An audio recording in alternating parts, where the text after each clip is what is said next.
Antoine Dumas, bonjour. Bonjour. Merci d'être venu répondre à nos questions et nous faire part de ton expérience en matière de relations clients sur chareclient.wiki. Alors Antoine, tu es le directeur associé d'Acemis, qui est une structure de conseil en stratégie, organisation, management en matière de relations clients.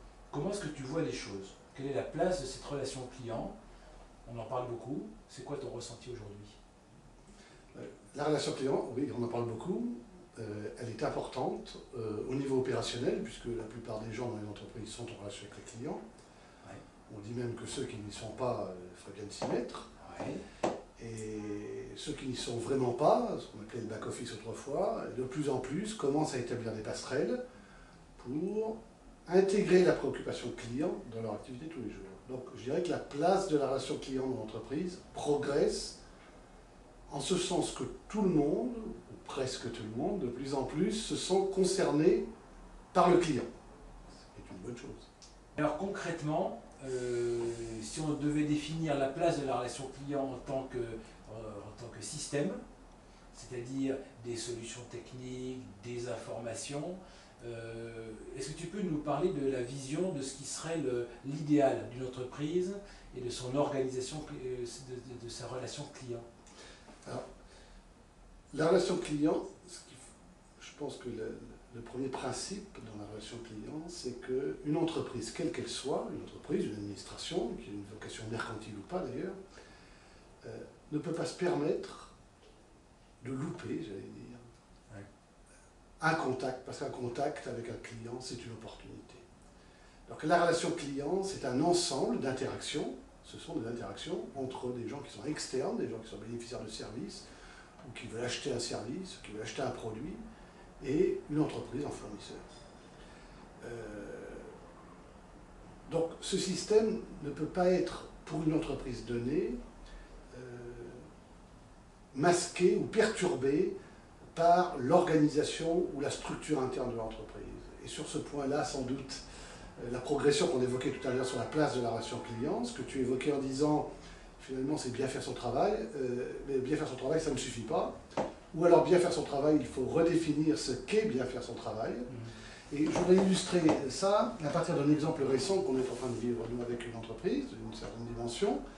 Et dans cette entreprise, nous avons réuni des acteurs de l'entreprise, grosso modo de 3 familles, des gens du marketing, c'est-à-dire des gens qui conçoivent l'offre, et qui vont la mettre sur le marché, des vendeurs, des commerciaux, c'est-à-dire des gens qui portent l'offre, qui essayent de la commercialiser, et puis des gens qu'on appelle plus vaguement, dans une appellation plus fourre-tout, le service client, c'est-à-dire des gens qui apportent le service, soit en avant-vente, soit en après-vente, complémentaire à l'action commerciale. Et on leur a demandé de décrire, de façon extrêmement simple, comment ça se passait dans un certain nombre de cas très concrets. Je veux renouveler mon abonnement, je veux prendre un abonnement. Et alors, ce qui était très intéressant, c'est que les 3 entités, les trois familles de collaborateurs de cette même entreprise racontaient des choses différentes. C'est-à-dire que l'expérience client, le parcours réel du client, vu par le client, n'était pas une réalité dans l'entreprise, puisque ce parcours était vu de façon différente par des acteurs d'un même processus. Le processus, c'est l'ensemble des activités qui vont donc concourir à la réalisation, notamment de la relation client.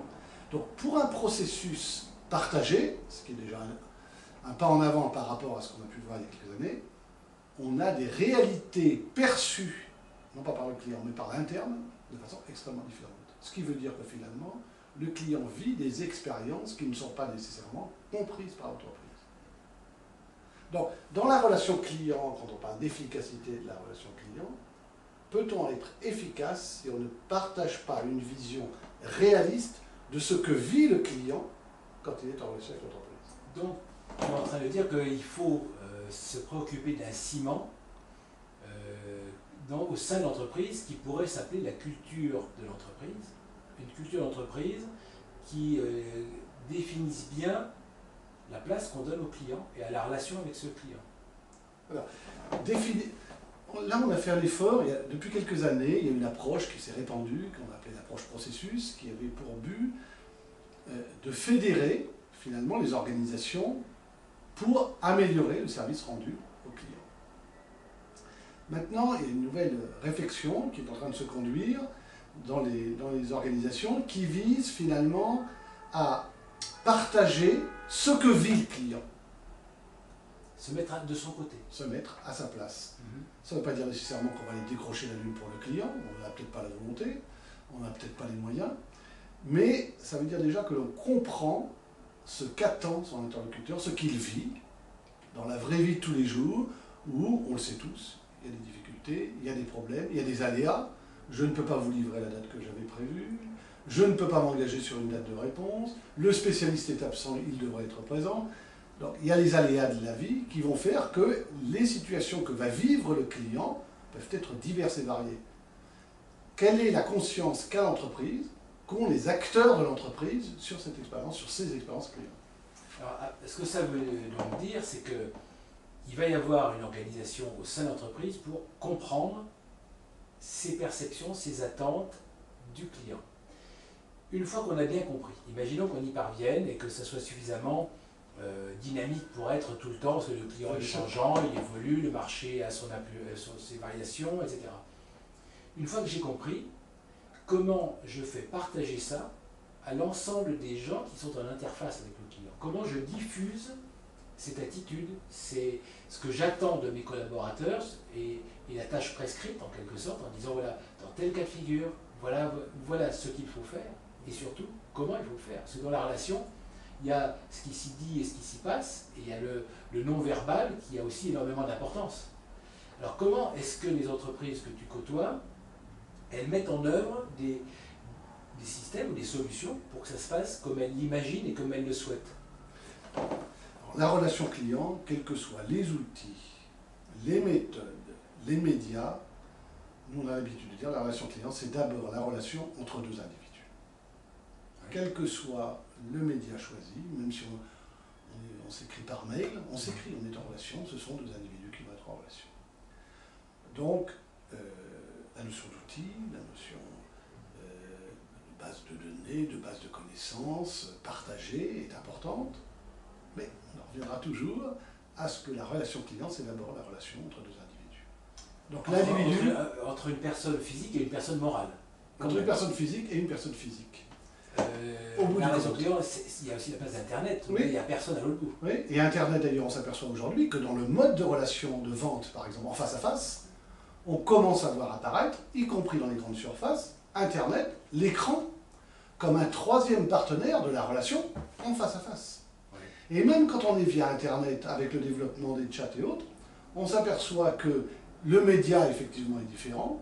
Les médias bougent, le web 2.0, effectivement, on essaye d'être encore plus interactif, et justement, plus interactif, donc on développe encore plus cette relation entre deux individus. Ouais. Alors c'est vrai qu'on va essayer de se prémunir contre, je ne vais pas dire les défaillances des individus, mais de plus en plus on manipule beaucoup d'informations.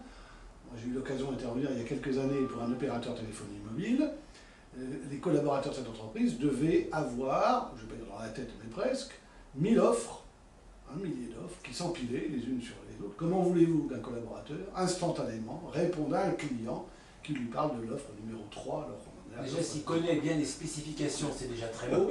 Mais sur la manière de capter l'attente du client... L'attente du client et la réponse technique, bon. Ouais. Donc, la place des outils est importante, en ce sens que l'outil va aider l'individu, le collaborateur, à compléter son comportement relationnel et rendre pertinent le contenu, finalement. Mais comme tu le dis fort justement, au-delà du contenu, il y a tout le non-verbal, tout le rite de la relation qu'on exerce en face à face ou à distance. On dit que, par exemple, le sourire au téléphone s'entend. Ouais. Il y a même des entreprises qui ont dit, bon, puisque le sourire au téléphone s'entend, je vais surveiller mes collaborateurs. Les obliger à sourire. Les obliger à sourire. Et après, il y a des études récentes qui viennent de se faire, qui démontrent que plus on demande aux gens de sourire, plus on génère un stress. Il va falloir créer des pauses pour que les gens puissent se faire la gueule d'une certaine façon et se détendre du sourire. Mais en tout état de cause, les dispositifs techniques, alors, les CRM, les bases de données, les bases de connaissances peuvent permettre de partager ce qui est partageable. C'est-à-dire les offres, par exemple, les caractéristiques techniques de telle ou telle offre, les caractéristiques techniques de tel ou tel produit, de tel ou tel problème, pour autant que le problème ait été répertorié.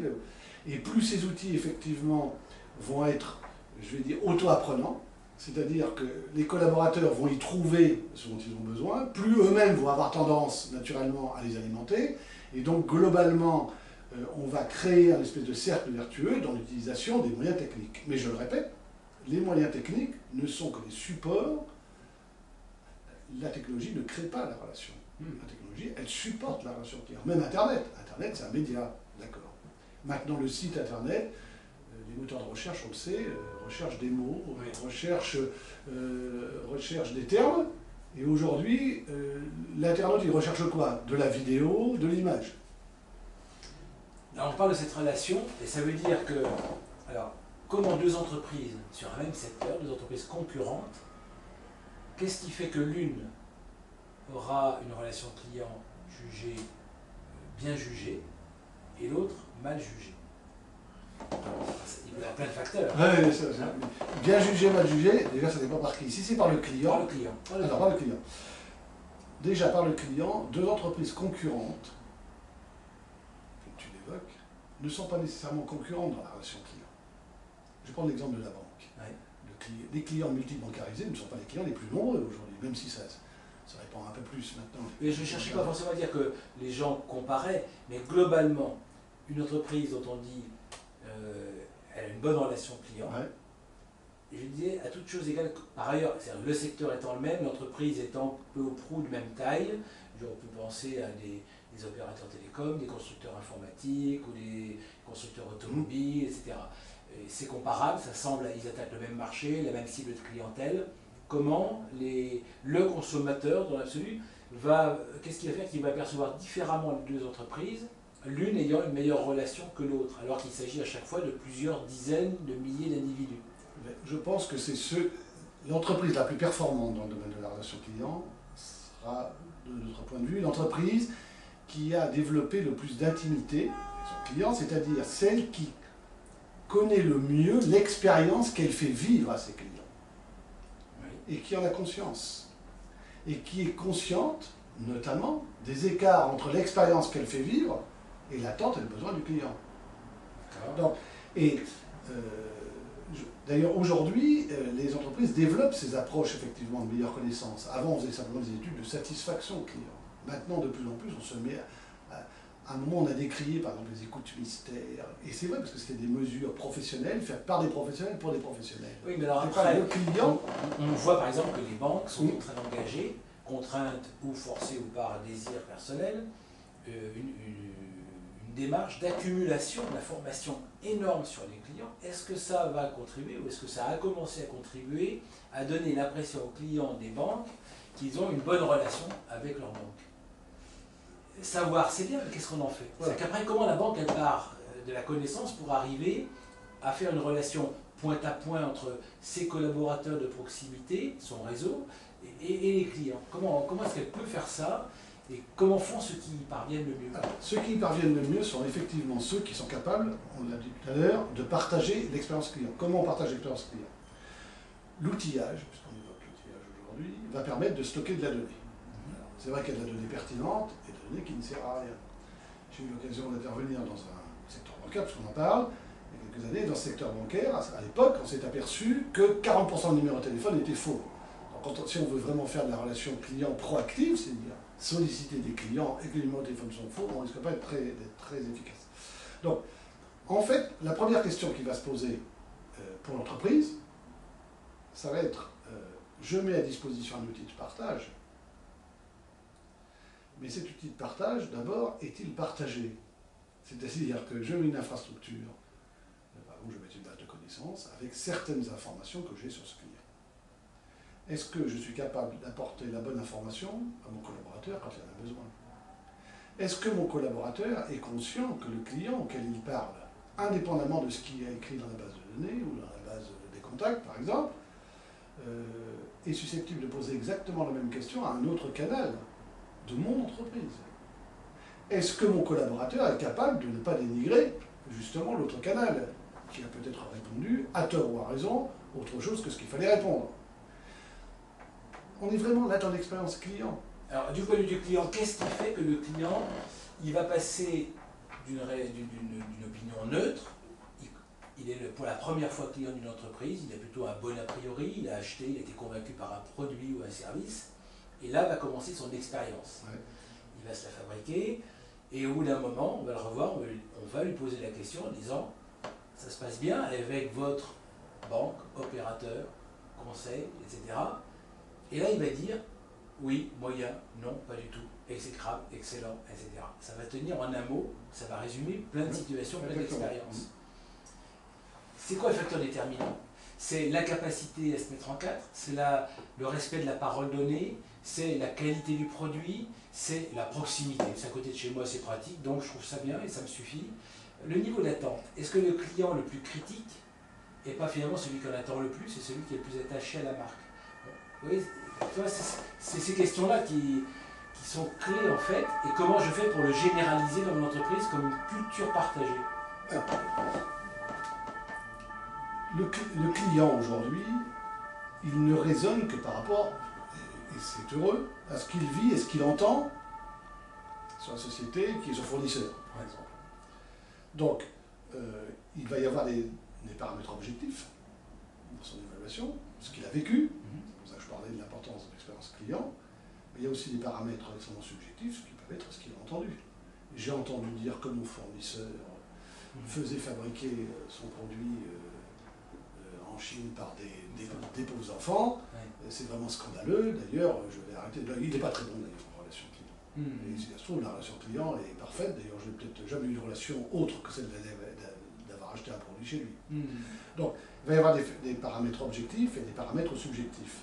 Donc, la capacité d'écoute des collaborateurs qui vont être en relation avec le client. Pour bien comprendre effectivement, pas au moment d'évaluation, mais au moment où je suis en relation normale avec eux dans le cadre de la vie normale de la relation entre un fournisseur et son client, la capacité d'écoute et la capacité d'engagement, c'est-à-dire finalement, j'allais dire, la motivation du collaborateur dans la relation avec ce client, c'est, je pense, un des caractères déterminants. Alors, bien sûr, il y a tous les phénomènes de... il faut répondre au juste sur le plan technique, il ne faut pas faire perdre de temps, il y a tous les éléments connexes. Il y a l'efficacité. Voilà, il y a beaucoup d'appels, et les gens ne décrochent pas le téléphone. Bon, c'est un caractère irritant. Je ne pense pas que c'est un caractère déterminant. Ça arriverait tous les jours. Oui. Bon, ça deviendrait peut-être déterminant. Mais je crois que le caractère déterminant, aujourd'hui, le niveau de service, le niveau d'efficacité, globalement, a monté quand même. Depuis 10 ans, 15 ans, les choses ont quand même beaucoup évolué. Alors, est-ce que c'est un ressenti, ça? C'est un œil plutôt de professionnel. Oui. Parce qu'on s'aperçoit qu'avant, il n'y avait pas forcément de personnes qui répondaient du tout au téléphone. Aujourd'hui, ça répond peut-être pas aussi bien que les gens ne le souhaiteraient. Mais ça répond beaucoup mieux. Et ça répond quand même beaucoup plus que quand il n'y avait personne pour répondre. Voilà. Et qu'il fallait écrire, maintenant on peut téléphoner. Voilà. Bon. Mais on voit bien que c'est dans le domaine de la perception que ça se passe, parce que c'est la marque de l'attention, le fait de se sentir être un client privilégié peut-être. Oui. Hein, je ne suis pas un client comme un autre, et c'est ce qui fait que je m'attache à cette marque, c'est qu'elle me traite, elle me donne l'impression de me traiter mieux que la norme. Surtout, elle me reconnaît. Elle me reconnaît dans ma fonction de client, et cette reconnaissance est un élément de valorisation. Donc c'est bien la qualité de la relation qui va entraîner cette valorisation. Donc c'est bien le comportement finalement du collaborateur qui va être un des éléments déterminants. J'ai dit tout à l'heure l'élément déterminant, naturellement c'est pas le seul, mais un des éléments déterminants de la perception que va avoir le client de cette relation. Après, il peut avoir, il y a d'autres éléments qui vont jouer. Et c'est vrai que la vraie difficulté aujourd'hui, c'est que le niveau d'attente du marché a monté, le niveau d'exigence des clients ne cesse de progresser, le client lui-même a évolué. Alors, on a vu, le client était zapper, le client était ceci, le client était cela, mais c'est la vie, ça a toujours été. Le client a toujours changé, le client a toujours évolué. C'est vrai que ça va de plus en plus vite. Le client a changé ses comportements, Internet a changé les modes de comportement. Aujourd'hui, avant j'allais dans un grand magasin, avant j'allais dans une petite boutique. Quand je rentrais dans la petite boutique, je je rencontrais, je vais dire un petit commerçant, mais je discutais avec quelqu'un qui était d'une personne, j'allais acheter ou pas acheter. Après, on a vu les grandes surfaces, j'y allais, je regardais, je n'achetais pas nécessairement. Sur Internet, c'est pareil. Je peux même remplir un panier et le jeter avant de sortir. Ce que je ne fais pas dans une grande surface. Ce que je ne ferai pas dans une grande surface. Je ne prendrai peut-être pas le panier ou je ne le mettrai pas dans le panier. Donc, et on voit maintenant donc Internet arriver comme un des outils de vente et de la relation commerciale. On fait maintenant de la vente à 3, j'allais dire, dans la grande surface pour des produits extrêmement basiques. Donc aujourd'hui, le niveau d'exigence monte, la technologie a aidé à ça, elle a aidé à mieux connaître le client. C'est ce que tu disais tout à l'heure, les banques par exemple ont stocké beaucoup de données. Est-ce que c'est plus efficace? Normalement, ça devrait être plus efficace pour, je pense, concevoir les offres, notamment les offres en matière de services, pour mieux cerner les attentes, pour mieux travailler sur ce que j'appelle l'amont, c'est-à-dire le marketing, savoir ce que l'on veut faire, comment on veut répondre aux besoins du marché. En termes de relations clients, on parle plus d'historisation des contacts, pour éviter qu'un client, on appelle un client pour faire une promotion d'une offre. Si le client est en train de réclamer, il vaut peut-être mieux d'abord lui parler de son problème de réclamation, et le traiter d'ailleurs, avant de vouloir lui proposer autre chose, parce que c'est son attente vraisemblable, et si ce n'est pas son attente, autant s'assurer que ce n'est pas son attente. Donc, ça veut dire que les outils, effectivement, vont permettre, surtout dans une logique multicanale, de partager un certain nombre de choses, c'est l'historisation des contacts par exemple, et en relation client, c'est extrêmement utile, parce que c'est une marque de considération. On se rappelle de moi, on se rappelle que j'ai été en contact avec... Encore faut-il que le collaborateur sache utiliser ces informations pour justement remplacer, il ne se souvient pas de ce client-là, et il va faire comme si. Il va jouer une espèce de rôle d'acteur, parce que aidé par son outil, il va pouvoir jouer le rôle de quelqu'un qui ne se souvient parfaitement de cette personne. Est-ce qu'il faut jouer un rôle? Pas nécessairement. Dans une logique multicanale, je ne suis pas obligé j'allais dire, de jouer un rôle. C'est pas de la comédie dont il s'agit, je pense. On est au-delà quelque part de la comédie. C'est vrai, je ne connais pas ce client. Mais j'ai des informations sur... Je vois monsieur client que vous êtes passé dans notre boutique, le 22, pour vous renseigner effectivement sur ce produit. Donc depuis, ça a évolué. Voilà. Le client admet volontiers, il se rend bien compte qu'aujourd'hui, compte tenu des organisations, quelqu'un qui va me répondre au téléphone ne se trouve pas dans la porte à côté du magasin. Donc il se doute bien, le client sait que effectivement les informations sont partagées dans une organisation. Mais est-ce que l'organisation, comme tu disais tout à l'heure, est capable de tirer parti des informations de façon pertinente? Et je pense qu'effectivement, jouer la comédie, ça m'a gêné, c'est un terme qui me gêne un peu, quoi. Parce que, pour moi, c'est pas jouer la comédie, c'est j'utilise de façon raisonnée les informations que j'ai à disposition, et moi-même d'ailleurs en tant que collaborateur d'entreprise, je vais fournir des informations à mon entreprise, issues de cet échange, de ce contact. Oui, mais Antoine, la question c'est bien un peu celle-là. Si je dis, vous avez l'information, elle est disponible, vous pourrez être efficace. On a donc les moyens d'apporter la bonne réponse à son client. Oui. C'est peut-être jugé insuffisant par le client qui voudrait en plus qu'on reconnaisse le fait qu'il est un bon client fidèle depuis longtemps et donc qu'on soit particulièrement aimable avec lui. Et c'est par exemple la question du geste commercial. Il dit, depuis le temps que je suis client chez vous, vous n'allez quand même pas me faire payer la pause à l'autoradio. Je vous achète l'autoradio, vous me le posez gratuitement, c'est bien la moindre des choses. Alors, il ne va pas forcément le formuler comme ça, mais le fait qu'on ne le lui propose pas, parce qu'on ne l'aura pas reconnu comme un très bon client, très ancien, ça va être justement le fait qu'il va être en insatisfaction alors qu'on lui aura apporté un service de très bonne qualité. Donc, dans la culture de l'entreprise, dans sa démarche, c'est aussi la définition des règles de transgression de ces règles. C'est-à-dire, par exemple, quelle est la marge d'autonomie et comment je m'en sers pour dire ce client-là est un très bon client, voilà le genre de geste que vous pouvez faire. En particulier, s'il y a eu un loupé, voilà comment vous pouvez le dédommager ou compenser son petit préjudice. Il a attendu plus longtemps que prévu, on lui a promis une livraison en 8 jours, il l'a eu en 15, le produit qui est arrivé n'était pas le bon, il a fallu le remplacer, il a dû attendre et reporter son paquet. Qu'est-ce que je fais comme geste? Ce geste sera-t-il perçu comme suffisant? Et s'il ne l'est pas, qu'est-ce que je fais? Si le client dit, dites donc, vous vous moquez de moi, c'est pas parce que vous allez me donner un ruban rouge à la place d'un ruban bleu que ça va compenser le fait que j'ai attendu 15 jours. Donnez-moi plus. Et c'est là que ça se joue souvent, les relations clients dans la durée, c'est sur ces points d'achoppement, la manière dont l'entreprise va se comporter.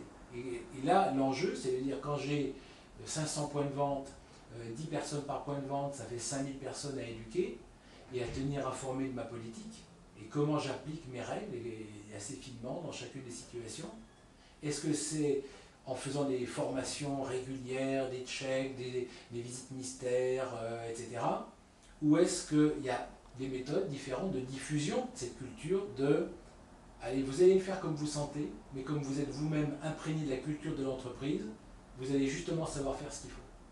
Est-ce qu'on peut faire confiance à ça ou est-ce qu'on veut dire le collaborateur, il ne joue pas de rôle, donc quand il se lève le matin et qu'il a mal dormi, ou qu'il il a crevé un pneu de sa voiture, donc il a été obligé de prendre un cri, de se faire dépanner, il est arrivé 1 heure en retard, il s'est fait engueuler, et donc il va arriver, le premier client, il va dire monsieur voilà le prix, voilà le produit, bon, il aura peut-être fait son travail et pas plus. Et c'est là qu'on est dans jusqu'où on peut espérer que le collaborateur, multiplié par 5000, va faire son travail. Cet enjeu-là, il est énorme. Alors, cet enjeu est énorme, il pose bien, quelque part, la question de ce qui est déterminant, c'est-à-dire, c'est vrai que c'est le collaborateur. Oui. Et quand on dit chez Disney, c'est la fête, il faut être content, il faut être gentil, ou au Club Méditerranée, il y a un gentil organisateur qui est gai comme un pinson 24 heures sur 24, on ne lui demande pas s'il est gai comme un pinson. Il va faire comme si ça faisait partie de son job. Oui. Est-ce que toute entreprise devrait avoir ce genre d'exigence vis-à-vis des gens qui sont en interface avec les clients?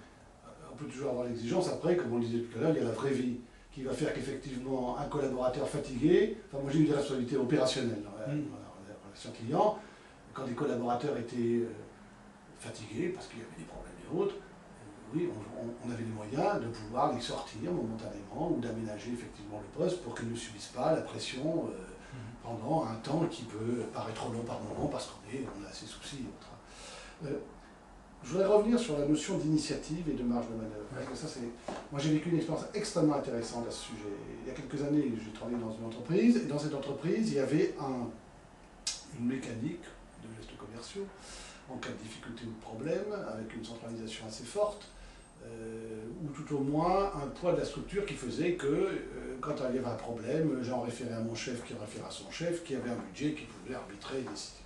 Donc, ce système était efficace, d'ailleurs, il n'y avait pas des plaintes énormes de clients, il y avait quelques difficultés, mais comme dans toutes les entreprises. Et un jour, le processus a changé, il a évolué, et le principe a consisté à dire, bon, bah, finalement, la délégation n'a qu'à donner un collaborateur. Et ce qui était très intéressant, au moment où cette décision a été envisagée, beaucoup de monde s'est inquiété de la capacité des collaborateurs à effectivement arbitrer entre les besoins de la satisfaction du client, la juste compensation des problèmes qu'il rencontre et la maîtrise budgétaire, naturellement, des fonds d'entreprise. Et en fait, ça a été mis en œuvre. Et on s'est aperçu, quand on a fait le bilan, en fait, les collaborateurs étaient plus économes des deniers de l'entreprise, et pour autant, la satisfaction des clients avait monté. Est-ce à dire que les collaborateurs, pour éviter de lâcher du budget, étaient plus efficaces dans leurs relations et étaient capables de compenser par cette efficacité relationnelle leurs limites budgétaires? Je ne sais pas. Était-il noté sur la dépense? Non. Et le budget, la dépense qu'ils faisaient leur était pas imputée personnellement. D'accord. C'était pas leur argent. Donc, globalement, on s'est aperçu de quoi à cette occasion? Que, les collaborateurs étaient capables de gérer effectivement des conflits d'intérêts. Ils étaient capables de faire les arbitrages pertinents. Ils savaient dire non à un client. Parce que c'est vrai qu'il faut savoir dire non à un client, que ce n'est pas toujours simple. Mais c'est parfois plus simple de dire non à un client que de lui faire croire qu'on va peut-être lui dire oui. Parce qu'à ce moment-là, on génère de la frustration. Exactement. Donc, en fait, on s'aperçoit qu'il faut laisser une marge, effectivement, d'initiative aux collaborateurs. Mais, j'allais dire, c'est inhérent au fait que si l'on considère que l'élément premier de la relation client, c'est la capacité de notre collaborateur à s'investir dans cette relation, si on ne lui donne aucune initiative, l'autonomie, oui. Je ne vois pas au nom de quoi il s'investirait plus que de raison dans la relation avec le client ou avec les clients. Ça, c'est une clé, ça. Une des clés. Je pense que la marge d'autonomie. Alors, pour autant, il faut faire attention parce que la marge d'autonomie, on peut dire, tous les collaborateurs vont demander une autonomie. Je vais prendre un contre-exemple tout de suite. Je fais une enquête de satisfaction client. Il faut que je pose les mêmes questions à tous les clients que j'interroge, je m'interroge beaucoup, pour que je puisse faire des analyses statistiques pertinentes. Donc là, la marge de manœuvre sur le contenu du questionnaire, elle est nulle. Oui, bien sûr. Ça veut dire que c'est dans justement ce côté relationnel, à force de le coder, de le normer, on le désinvestit de son pouvoir. Alors qu'en réalité, en laissant au contraire jouer la partie relationnelle la plus spontanée, on obtient davantage de résultats. Moi, je crois beaucoup à ça. C'est vrai. Alors, avec naturellement des risques. Des risques. Et alors ces risques, maintenant, il faut arriver à les prévenir. Est-ce que les risques ne viennent pas justement de l'adhésion à la culture d'entreprise ou à l'entreprise tout court? Oui, mais le risque zéro en même temps n'existe pas. Oui. Mais donc l'enjeu, c'est la culture d'entreprise. C'est la culture. Enfin, il y a deux choses, je pense. Il y a la culture d'entreprise, oui. Et puis il y a la capacité d'accompagnement de chaque collaborateur de l'entreprise. C'est pas le plus simple. Il ne s'agit pas de lui dire t'es autonome, débrouille-toi. C'est quand même de lui donner aussi les moyens Voilà. de pouvoir. des lignes de conduite. Oui, et puis de pouvoir obtenir un accompagnement en tant que de besoin. On ne lâche pas les gens en disant débrouille-toi. Oui, on peut les lâcher comme ça. Tu as un objectif de chiffre d'affaires, va faire ton chiffre d'affaires. Mais ok. Quelle est la capacité d'accompagnement? Comment je vais aider un collaborateur qui est en difficulté, qui exprime une difficulté? Comment, le cas échéant, je l'aide à percevoir cette difficulté? Donc, il y a la formation, on l'a évoqué tout à l'heure, la formation initiale, il y a la formation continue, mais la formation continue en soi, oui, c'est utile, c'est nécessaire, mais je parlerais plutôt d'un accompagnement continu. La formation continue est un des éléments d'accompagnement, c'est pas le seul. Ouais. Le rôle du management opérationnel, on le sait, est très important. Alors, tu disais tout à l'heure, le niveau a monté. Oui. Même si c'est pas, si on interview 10 personnes dans la rue, c'est peut-être pas ce qu'elles diront. Mais globalement, on peut considérer que factuellement, il y a eu des choses qui ont été mises en œuvre par les entreprises en général et qu'il y en a plus qu'il y a 50 ans ou il y a 20 ans. Ça veut dire que les entreprises ont consommé une partie de leurs ressources pour apporter un service supplémentaire. Est-il mieux ou pas, on ne sait pas, mais comment est-ce qu'elle devrait voir le retour sur investissement? Comment est-ce qu'on n'a pas l'impression d'investir son argent à fond perdu quand on investit dans de l'autonomie, du dédommagement possible, des gestes commerciaux, des petites attentions ou des grosses attentions? Comment est-ce qu'une entreprise doit regarder cette problématique justement de l'investissement dans la relation client? Ça dépend des aspects de la relation client, parce que il y a encore des entreprises qui investissent dans des outils avant même de savoir ce qu'elles vont en faire. Beaucoup. On peut le regretter. C'est fréquent. Mais ça existe encore. Ouais. Ça existe encore. L'outil d'abord, puis on verra après ce qu'on en fait. On sait à peu près ce qu'on va en faire. Ouais. Donc ça existe encore. Ou alors c'est que les commerciaux de ce type d'outils sont extrêmement efficaces. Bravo à eux. Ceci étant, faites attention, ils vont peut-être générer de la frustration à leur tour vis-à-vis de leurs clients. La question du retour sur investissement, j'allais dans le cours d'exploitation de l'entreprise, il est là pour faire le bilan global. Alors si maintenant on y va touche par touche, on voit par exemple que, je vais prendre l'exemple d'un centre de contact, un centre de service, enfin on l'appelle comme on veut. Si on développe l'autonomie des collaborateurs, on va s'apercevoir, si on mesure le taux d'identification d'opportunités commerciales, là ça va c'est clair, que le taux d'identification des opportunités commerciales monte avec le niveau d'autonomie des collaborateurs. Alors, d'ailleurs, souvent dans les entreprises, on ne demande pas aux collaborateurs d'identifier les opportunités commerciales. Je ne parle même pas de rémunérer le fait d'en détecter. On leur dit, ne faites pas de vente. D'ailleurs, peut-être que les commerciaux ne seraient pas contents parce qu'on a peut-être mangé sur le secteur, parce que cette culture-là existe encore aujourd'hui, même si les choses progressent aussi de ce côté-là. Donc, il y a des éléments très factuels qui montrent qu'aujourd'hui, la palette de services qui sont traités dans un centre de contact, par exemple, c'est considérablement élargi. Donc, si elle s'est élargie, c'est pas un hasard, c'est pas pour autant qu'on a mis plus de gens. C'est parce que le niveau de compétence des collaborateurs a changé, leur niveau de maturité dans la relation client a évolué, avec les clients d'ailleurs pour partie, l'effort de formation et autres bien sûr a joué, mais on s'aperçoit aujourd'hui qu'on peut en demander, on en demande plus à nos collaborateurs qu'il y a 10 ans. On leur fait dépasser des rôles que je vais qualifier de basique. Pourquoi? Alors, vous allez me dire, moi j'ai même vu l'entreprise où le discours de la direction était extrêmement clair. Le discours de la direction était, si vous restez à ce niveau de service, malheureusement, vous allez être mangé par les serveurs vocaux et autres démarches d'offshoring, d'externalisation. Donc, si votre valeur ajoutée n'est pas démontrée, et donc on s'aperçoit aujourd'hui que un des premiers retours sur investissement, c'est finalement d'être capable d'en faire plus avec des moyens identiques. Voilà. Et par exemple, cette histoire d'opportunité commerciale est extrêmement intéressante. Quand on demande, moi j'ai eu l'occasion de travailler sur un centre de contact dont le métier n'était pas de vendre. Ce n'était pas du tout son métier. Il n'était pas d'ailleurs dans un secteur que l'on pourrait qualifier de mercantile.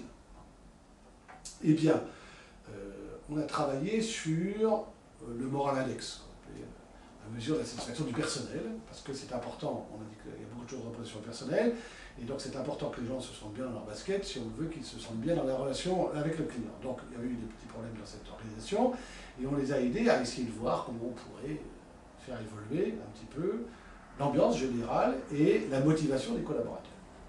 Et donc on est parti sur une approche qui n'était pas strictement les opportunités commerciales, mais plutôt de détection, d'approche de besoins avec les clients, quand ils avaient le temps.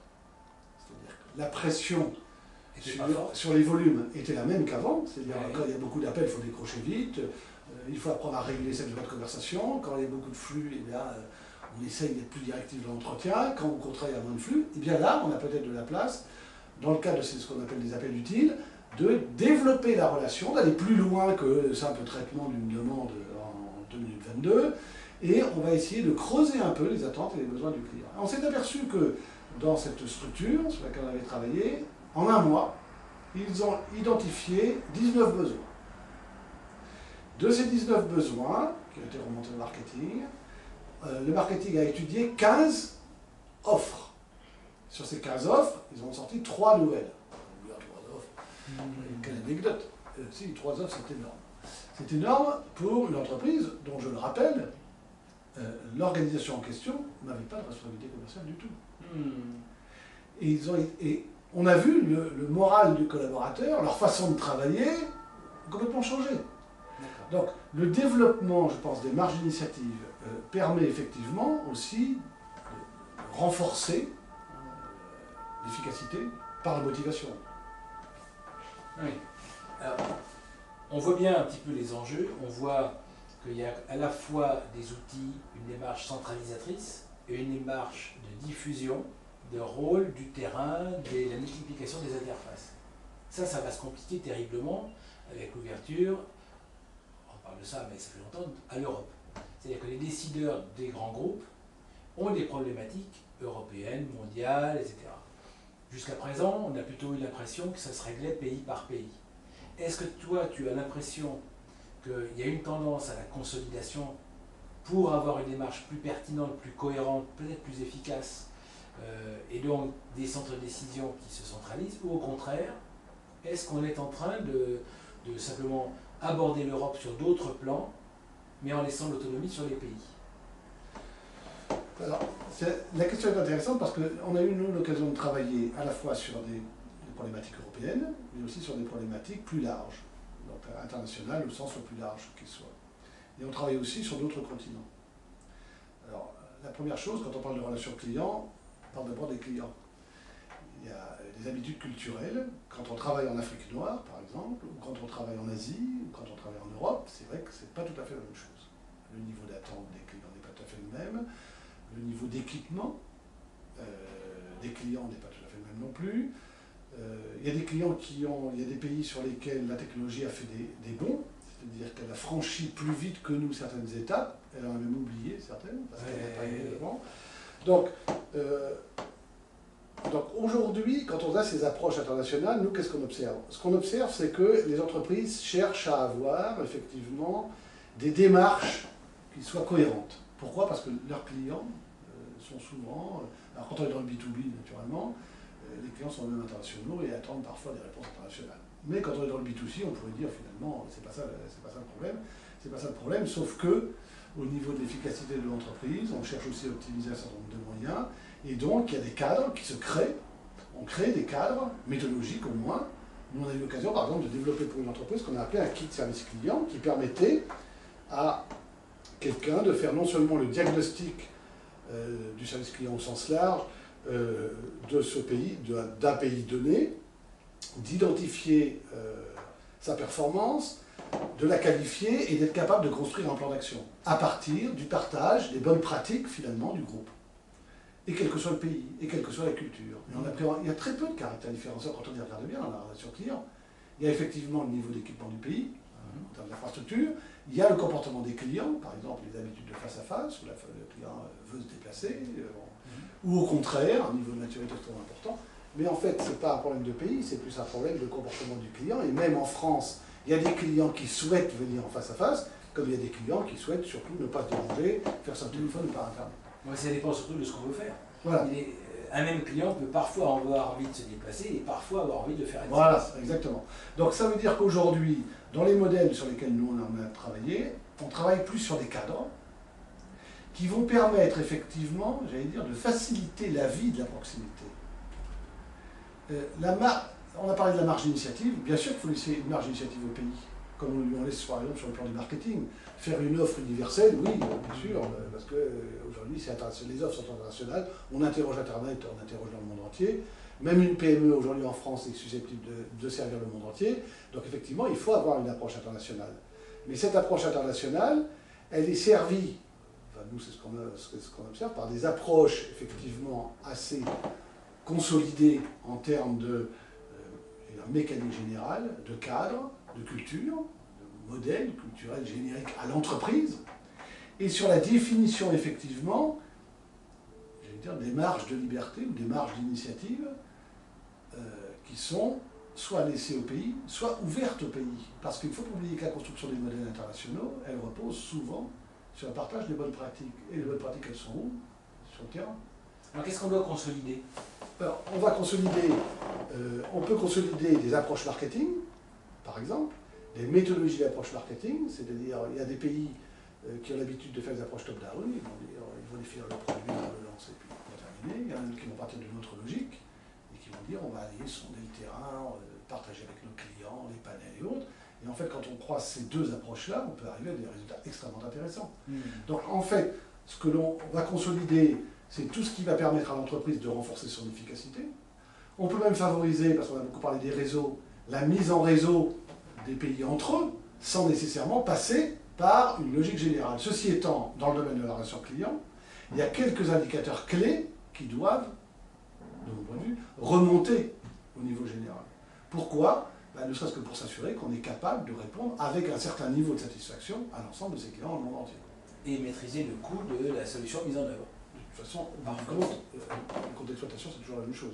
Ouais. Celui-là, il est partagé. Donc, au bout du compte, ça, les problèmes des coûts, effectivement, sera...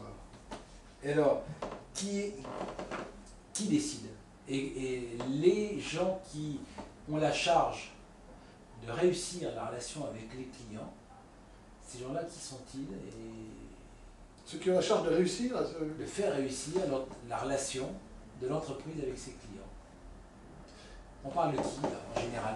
On a eu l'occasion de travailler sur le pilotage de la relation client dans une entreprise. Et c'est extrêmement intéressant parce qu'on est parti des objectifs qui étaient fixés aux différentes structures de relation client.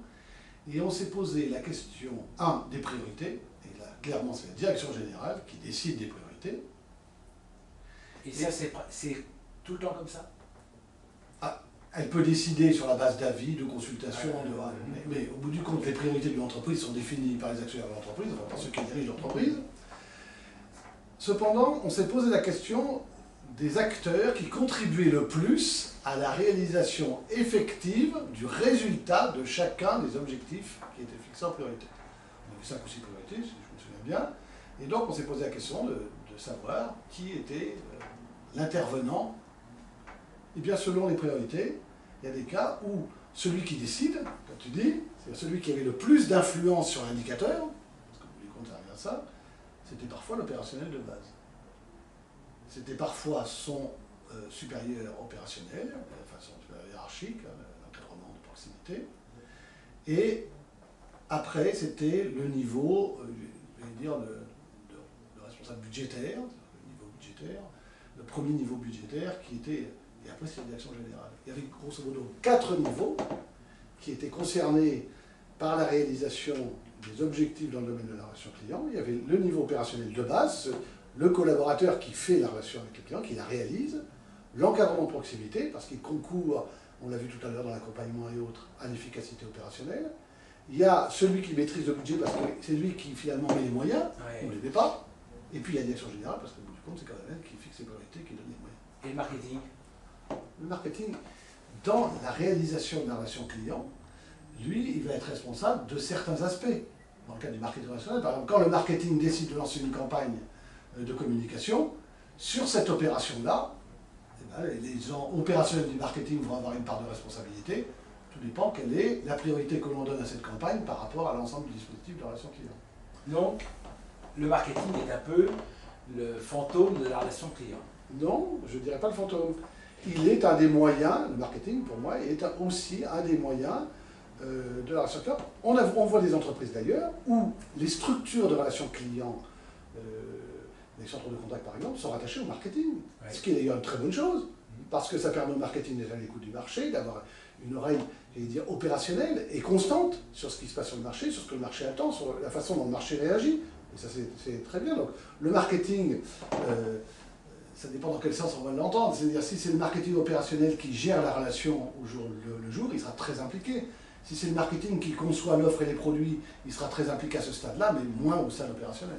Parce que, moi, mon expérience et mon étonnement, c'est que depuis 26 ans que je fais ce métier des centres de relations clients, nous n'avons jamais été en relation avec les agences de communication ni de marketing direct d'aucun de nos clients.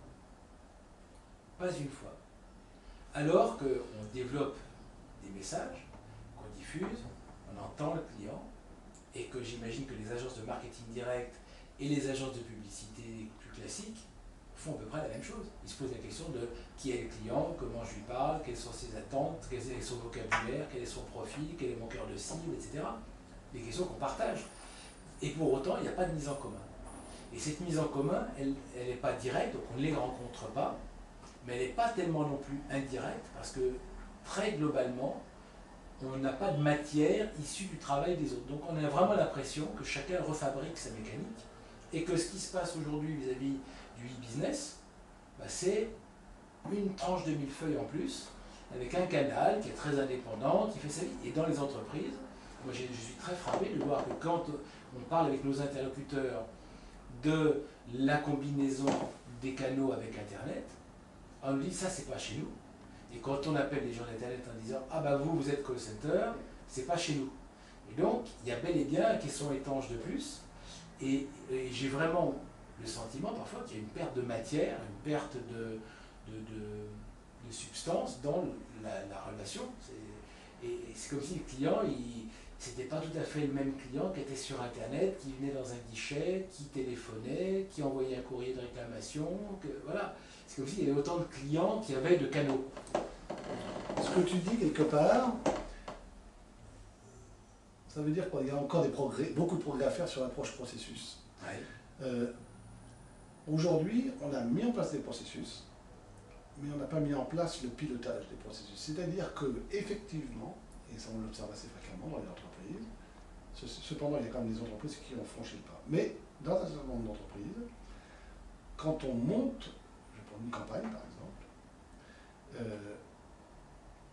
on a un processus, on l'a décrit, chacun a son rôle, mais comme il n'y a pas de pilotage transverse du processus, il n'y a pas un responsable qui est chargé de ça, les gens ne se rencontrent pas, donc ils ne dialoguent pas vraiment. Et effectivement, il y a ce phénomène du millefeuille. Cependant, moi je suis convaincu d'une chose, c'est que ça ne va pas durer.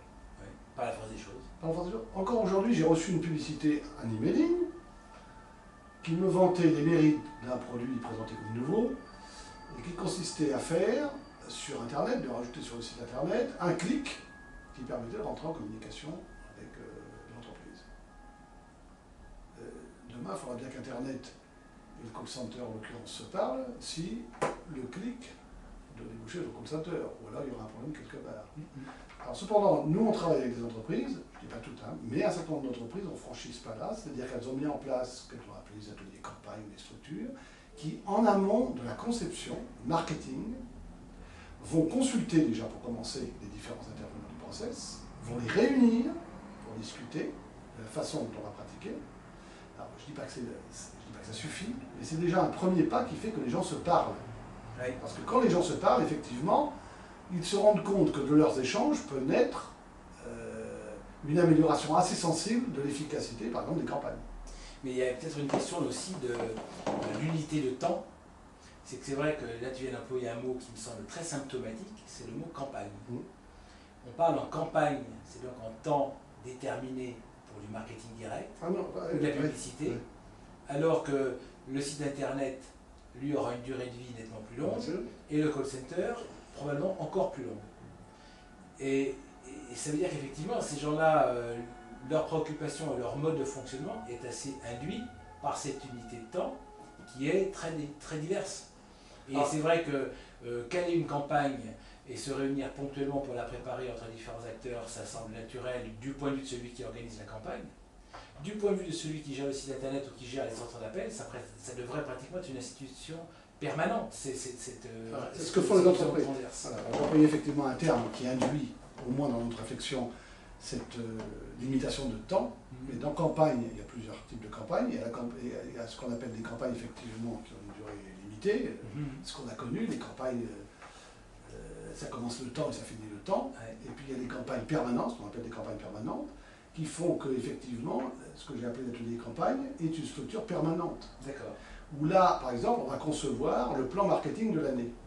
Oui, je comprends. Et c'est vrai que concevoir un plan marketing, ça peut être la succession d'un certain nombre d'opérations, des campagnes, mais ça peut être aussi, d'ailleurs ça devrait être, d'abord, de dire quelle est ma stratégie de marketing relationnel avec les clients, intégrant tous les canaux, parce que là on a parlé du call center, on a parlé d'Internet, il ne faut pas oublier quand même le face-à-face, parce que souvent le face-à-face c'est encore, je ne vais pas dire le parent pauvre, on pourrait dire le parent riche d'ailleurs dans certaines occasions, où finalement on se rend compte que quand on est capable de combiner les trois canaux, c'est sans doute là qu'on est le plus efficace. Alors qui est le patron là-dedans? Qui doit décider? Parce qu'en fait toute la question est là. Alors, je fais des arbitrages, qui va devoir arbitrer? Alors aujourd'hui on voit apparaître de nouveaux rôles dans les entreprises. On a vu apparaître depuis quelques années maintenant, mais depuis peu d'années, un nouveau titre qui est le directeur de la relation client, qui peut être soit un directeur fonctionnel, qui a une responsabilité que je qualifie de transverse, et qui va animer la relation client, tout canot. Alors quel est son poids par rapport aux structures opérationnelles, ça on peut éventuellement en discuter. Mais des fois, ce directeur de la relation client peut avoir une responsabilité opérationnelle sur toute ou partie du dispositif. Par exemple, a-t-il le pouvoir, selon toi, devrait-il l'avoir, d'unifier un prix d'un produit, quel que soit le canal de distribution? Faut-il unifier le prix? Pas nécessairement, je ne sais pas. Là, ça induit deux choses. La différenciation du prix selon le canal. Quel est le coût de commercialisation par rapport à un canal donné? Est-ce que le prix est nécessairement le même? On pourrait dire aussi, mais finalement, quand j'achète sur Internet, ça ne vous coûte rien. C'est mon fournisseur, comme ça ne vous coûte rien, je devrais payer moins cher. A l'inverse, si je fais ça, mon canal de proximité va dire, non, attendez, il ne faut pas exagérer, moi j'appartiens à une structure, et les clients n'ont pas intérêt à venir chez moi, parce que c'est plus cher. Donc, est-ce que le prix doit être le même? Quelle est la logique qui prévaut? Je ne suis pas sûr que ce soit le directeur de la relation client qui soit le seul capable d'arbitrer ça.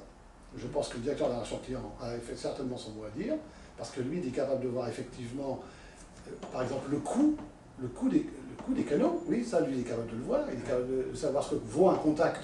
Et puis, il est peut-être capable d'estimer l'effet report ou l'effet déperdition. Voilà. C'est le cas de beaucoup de gens qui vont...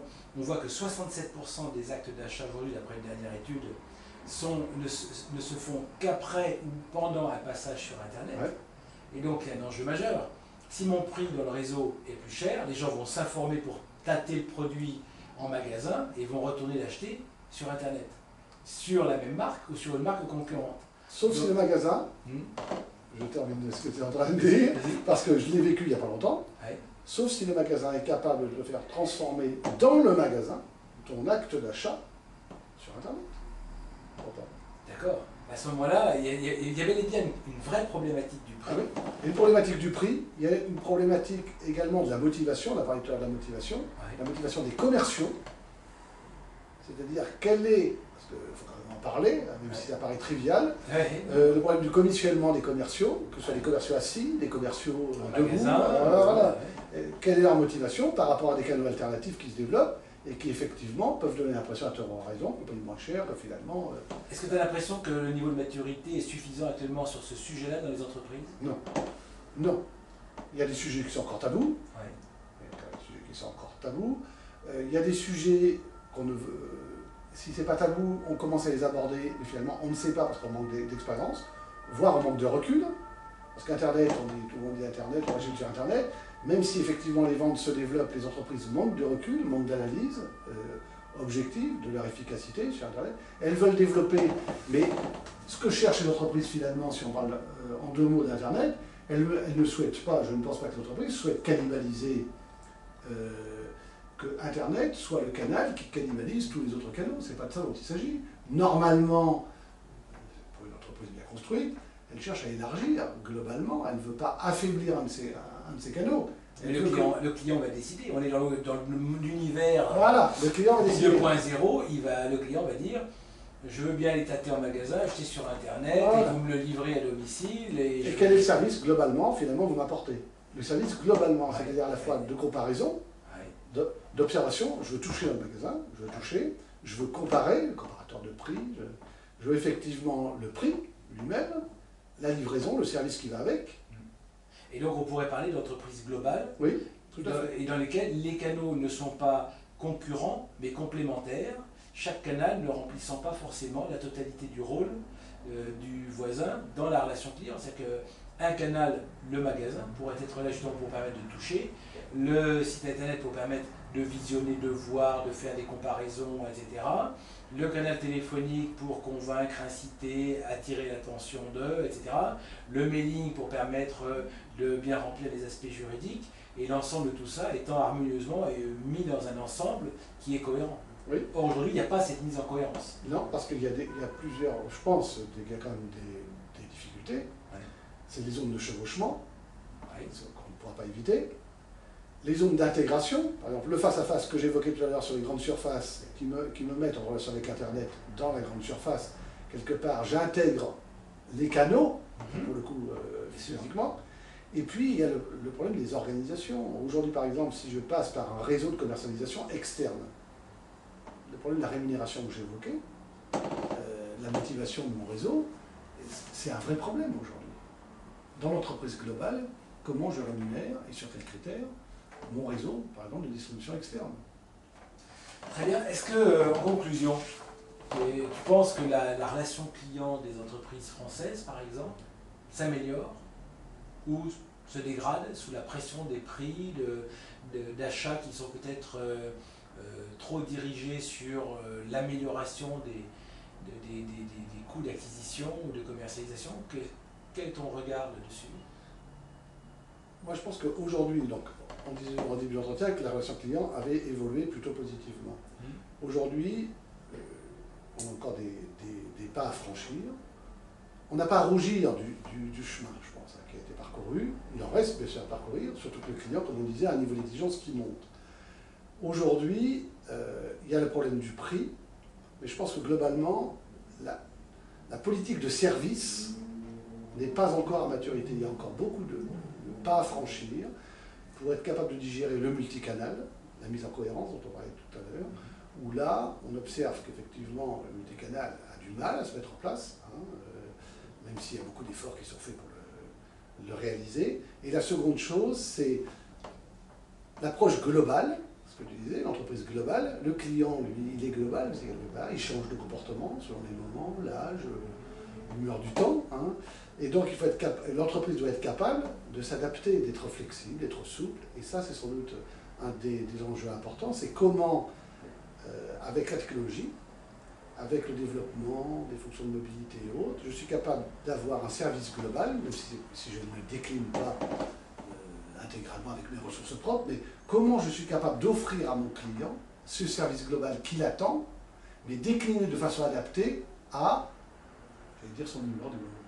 C'est ça, la vraie difficulté. Merci Antoine, à une prochaine fois, et je suis sûr que les internautes sauront te trouver et te contacter s'ils veulent approfondir l'un ou l'autre de tes propos. À très bientôt. Merci.